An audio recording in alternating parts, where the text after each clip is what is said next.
Hello students, today I'm going to be discussing idea number 4 from the 5 great ideas in American public administration. So idea number 4 is also a pretty important idea. Of course they're all important, but maybe some are more important than others. But for those of you who took psychology as maybe a minor or possibly a few of the psych classes which are required under most universities as gen ed requirements, I know I had to take Psych 101.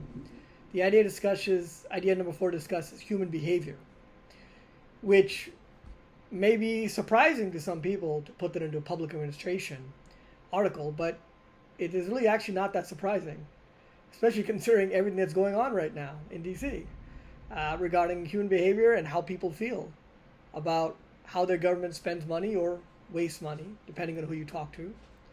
So it represents a transformative shift in American public administration theory, moving beyond the mechanistic and structural focus of earlier models of idea 1, 2, and 3 to emphasize the complexity and centrality of people within organizations. This idea recognizes that public organizations are not just technical systems, but they're also social systems, where human relationships, motivations, informal networks, and psychological needs, they play a critical role in organizational effectiveness.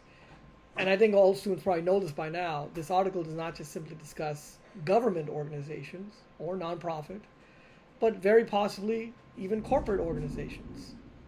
The term human behavior approach, it integrates insights from psychology, sociology, and organizational theory, highlighting the importance of motivation, group dynamics, leadership styles, and the informal net organization in shaping outcomes within the public sector. The historical context is that there's a reaction to classical models. The classical school of management, rooted in Taylor's scientific management and Weber's bureaucracy.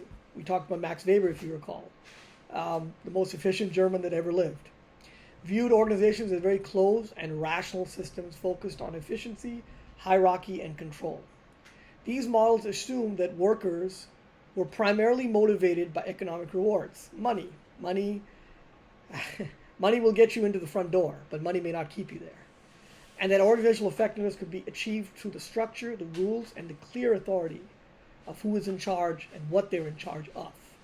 Now, there was emergence of human relations by the 1920s and 1930s, studies like the Hawthorne experiments at Western Electric, which revealed that social factors such as group norms, informal relationships, and worker satisfaction had a profound impact on productivity. Basically, what they found was if people knew they were being watched, they tended to perform a little bit better, as they thought that if they were being watched, they might be monitored more closely. Or another correlated thought is, well, if you're being watched and all eyes on you, then most likely you will probably perform better because you're getting increased attention. Something that those of you who have children probably know much about. Now, the core themes and contributions are, of course, organizations as social systems. Organizations are not just technical machines. They are social systems composed of individuals and groups with diverse needs, values, and goals. The informal organization, unwritten rules, peer relationship, group norms can be as influential as the formal structure in shaping behavior and outcomes. Motivation and needs. Excuse me.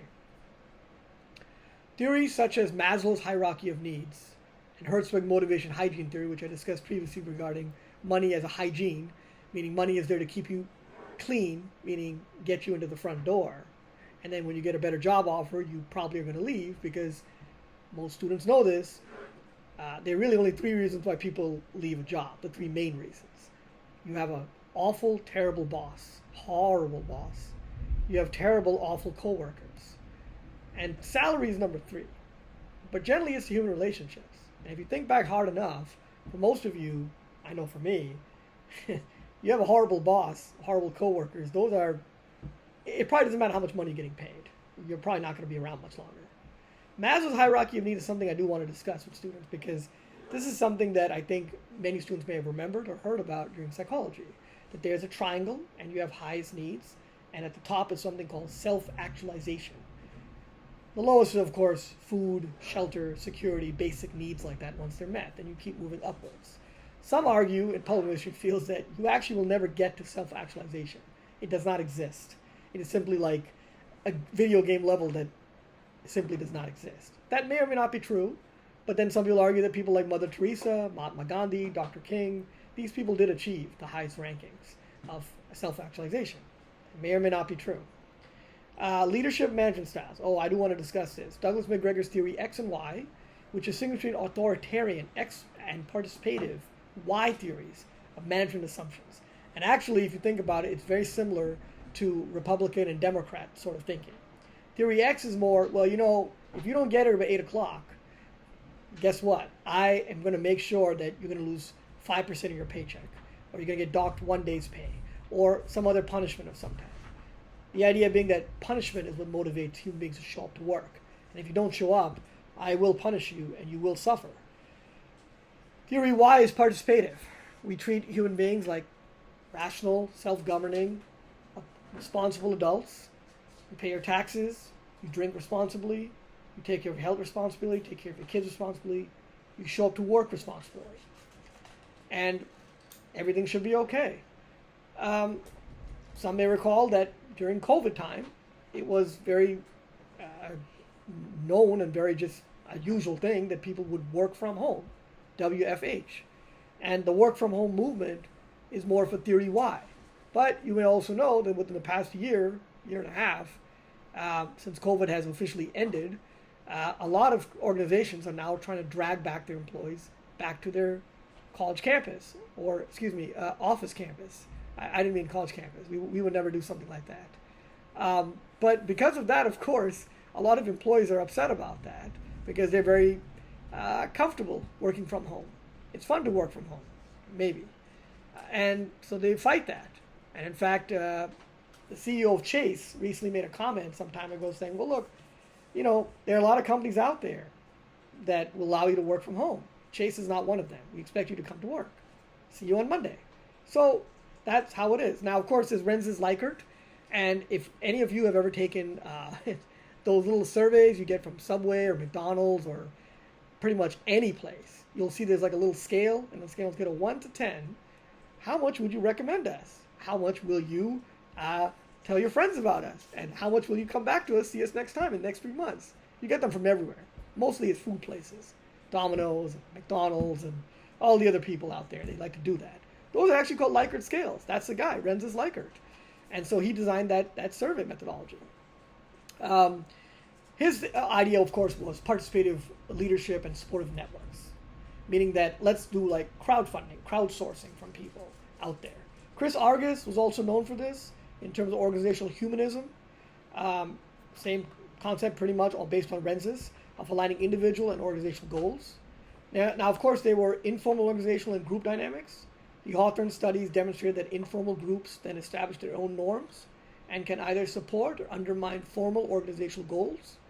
Chester Barnard, that's another name you should probably know, argued that, of course, the informal organizations fulfill vital functions. And vital functions, of course, means that they have communication, they have good cohesion, and they have support from members' self-respect. Lastly, organizational development and learning. So the field evolved over time to focus on organizational development, which aims to improve organizations and through interventions and enhance collaboration, communication, and adaptability. A lot of what this gobbledygook is basically just telling you is that over time, idea number 4, human behavior, they realized that human behavior and the way people interact with each other is just basically super essential. You have to have that. People don't get along with each other. Organizations just don't function. A good example is probably, maybe academia.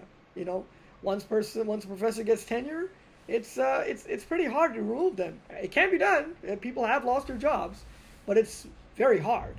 And so, unfortunately, there is sort of an incentive to some degree that maybe I should not, or I don't need to get along with other colleagues because, hey, I'm tenured. You really can't fire me. Now, that is unfortunate, and of course, I do not subscribe to that theory at all. I like to get along with all my colleagues, and especially my students. The students, after all, why are we here?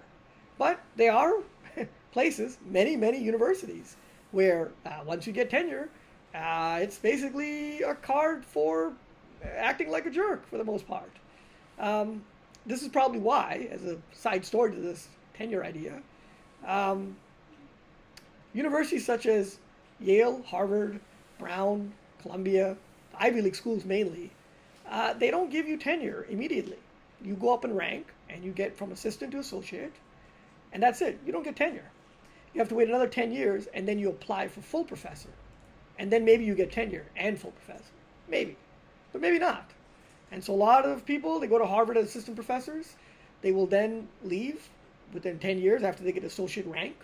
And they will go to maybe Rutgers, possibly Rice, some other school like Duke or Emory. These kind of, they could probably say a second tier Ivy League. And they negotiate to get a tenure full professor within a few years because they probably are convinced they may not get that at Harvard or Yale. So it's unfortunate, but that's how it is. Now, that, of course, is probably why the Yales and the Harvards and the other Ivies, they are able to produce so much more because their faculty know they have better work hard. Human behavior. Here we're back to the same thing. Last few things I would like to discuss. Decentralization and participation. The human behavior approach advocates for flatter structures, less rigid hierarchies, and greater employee participation in decision making. That is what the idea should be. That, look, we all work together. You are the boss, we get that. But we are also employees, and we would like to have some feedback and some participatory management. Does that always work? Sometimes, not always. Some organizations, it just will not work well. Actually, a very good example would be for those of you who are in law enforcement or military. Military is even a better example. Imagine how it would be if any lower-ranking GI soldier told Douglas MacArthur, General Douglas MacArthur, or maybe even Donald Trump, that I'm not going to follow your orders because I don't agree with you. That really would be a very dysfunctional organization. So in some organizations, it cannot work. It will not work. But in other organizations, it can. A good example might be Zappos, the shoe company. Another example would be the Four Seasons Hotel. They also have a very participatory type of environment for employees. Another example used to be, it may still be, although I don't know because they're changing a little bit, is Southwest Airlines. Southwest Airlines also used to have at least one time of a culture of employee participation and working together. There are several other organizations out there, but not that many. Teamwork and informal networks, already discussed this. Effective managers recognize and leverage informal networks and group dynamics to solve problems and drive innovation. There, of course, is motivation and job satisfaction. Public organizations must address intrinsic motivators. What is inside you? Why do you get up in the morning and come to work? What is the reason for that? Recognition. They give out awards for a person who sold the most cars, for example. A person who had the best letters, from consumers, customers. A good example might be Costco. Costco also takes care of its employees, from what I've understood. And of course, there is the idea that the organization also wins because they retain good talent that customers look for. And in fact, there are many examples, students may even know this, that some organizations, the leadership will only deal with one certain sales employee, and that's it. They won't deal with anybody else. If that sales employee is fired or leaves, in fact, the leader will say, I'm taking my entire business. I only want to deal with that person. And if this person's not here, I'm not going to deal with anybody else. That may sound a little bit asinine, a little bit crazy, but hey, that's how it works. You can do business, you can negotiate, but you also want to have a little bit of fun with that also. Organizational change. Now, of course, change initiatives are more likely to succeed when they consider human factors, involve employees in the process, and they build trust and support. Any organization you look at that has failed over time, and the world is littered, literally, with companies and organizations that failed historically. Many, many, many failures. Because oftentimes either the CEO became a little too arrogant, the employees did not like that, they didn't see changes coming at them. You could see, for example, that there was a company years and years ago, some students may remember this, it was definitely before my time, called Woolworths. Woolworths no longer exists. It was killed off by Kmart. And Kmart doesn't exist anymore either because it was killed off by Walmart. And in the future, Walmart may not exist because it may be killed by Amazon, and so forth. So all organizations, they have these growing pains. They explode in popularity. They do very well. But then at some point, they are not going to be around. They are out. And this is because they don't see the changes coming. They just don't. And so they stagnate, and eventually they implode or they explode. Of course, there's limitations and critiques that I want to speak about. One is, of course, the overemphasis on consensus. The overemphasis on consensus. Critics argue, for idea number 4, that an exclusive focus on harmony and group cohesion is also not very good because it can stifle dissent and innovation. And it leads to groupthink or resistance to necessary change. So groupthink is, of course, when people, they bundle together and they all think the same thing. The problem is, of course, that if you do that, this is the biggest problem. If everybody has the same idea, nothing really changes, actually. In order for innovation to happen, you have to allow diverse ideas to come forward. But if you're in a meeting, and some of you, many of you have been in meetings, like I have, and 1 or 2 people only speak, that's groupthink. Nobody else has any other thoughts or ideas that are brought forward, and therefore the menu of today is, well, this seems good to us, let's do it this way. There's also neglect of structural constraints. While human behavior is critical, of course, organizational effectiveness also depends on structures, resources, and external factors. The best outcomes arrive from balancing human and technical considerations. Now, idea number 4, of course, has a legacy lasting on both theory and public administration. And of course, as I mentioned before in the beginning, it does relate to psychology a lot. For those of you, as I mentioned, have taken Psych 101, maybe you're a psychology major or minor in college, a lot of this probably should sound very familiar to you, which means that you know this idea already pretty well. It shifted the focus from rigid structures and impersonal use of the complex realities of people working together in organizations. It highlights the importance of innovation, motivation, leadership, and group dynamics. It also continues to inform how public agencies manage and motivate and lead their employees in pursuit of public goals. A lot of times, many public organizations and nonprofit organizations, in fairness, they become very comfortable, very complacent, because they are a monopoly. There's only one U.S. government. There is only one state government in the state of Texas. They are a monopoly in that sense.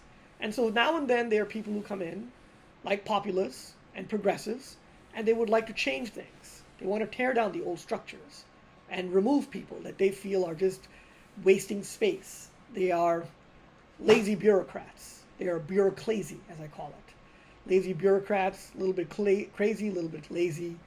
They're bureaucrazy. Well, that may or may not be true. But the reality is that if you do feel as though you can't be fired, and in many organizations, government organizations, there is that feeling, it is very hard to stay motivated. It's very hard to keep people motivated. Because, of course, you don't really have any carrots, and you don't really have any sticks. Until, of course, somebody is elected that may come down on you, or they hire somebody to come in, and they do it for free, possibly, and they destroy entire organizations, and everybody knows what I'm talking about. It should never get to that point, unfortunately. It really should not. But unfortunately, it did, and it may happen again in your lifetime. So idea number 4, while they're all very important ideas, and Holzer and Gabrielin, and of course I'm biased because Dr. Holzer was my former boss at Rutgers, it should never come to that point. But it does. And if you are a leader someday, some of you watching this, of your organization, of a nonprofit or government, you will want to remember that there's a human motivation and a human behavior that keeps people there and keeps people from leaving. And you may be the one responsible for keeping them there and not letting them go, especially if they're good employees.